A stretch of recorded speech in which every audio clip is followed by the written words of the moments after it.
Hello again and welcome back to Benidorm and beyond.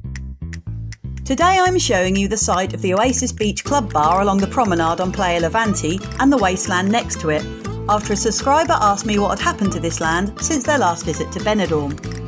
After a bit of research and a bit of luck, I found out that there were 3 properties on this land altogether, standing directly in front of the Coblanca 8 apartments and to the side of the Hotel Brisa.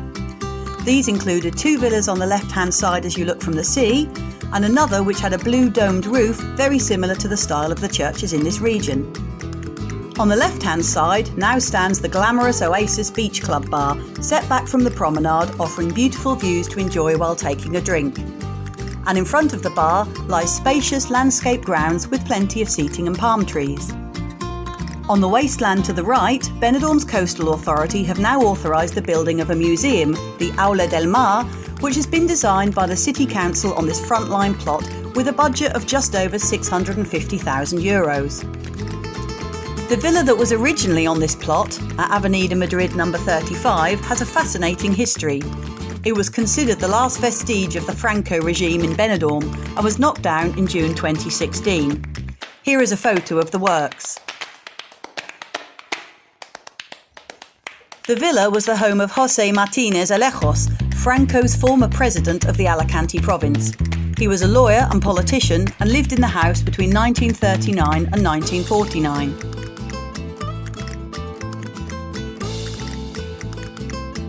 The current mayor, Tony Pérez, along with many others, regretted the demolition of the house and said it was a loss of heritage, and although it was not historical, it was an emblematic building of our Levante beach.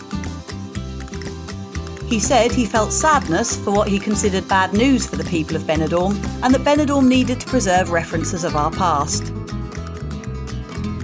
He also stated that the government had made strenuous efforts to preserve the house in the past, but that to build a new museum on its site would be a fitting tribute to Benidorm's previous industry of tuna fishing.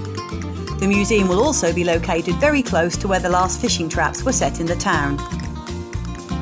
So, the council has now authorised this museum for the creation of what they describe as a classroom of the sea, and also a public garden on this prime plot located on the front line of the Levante beach.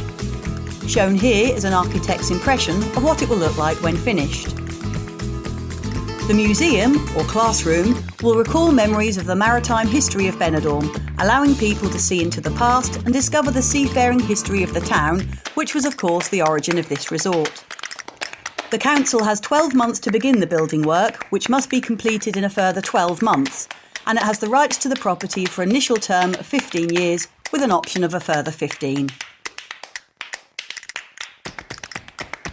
I'm sure that many of you will remember those buildings from your previous holidays to Benidorm, so I hope you have found this short video interesting, and I look forward to reporting on the progress over the coming months.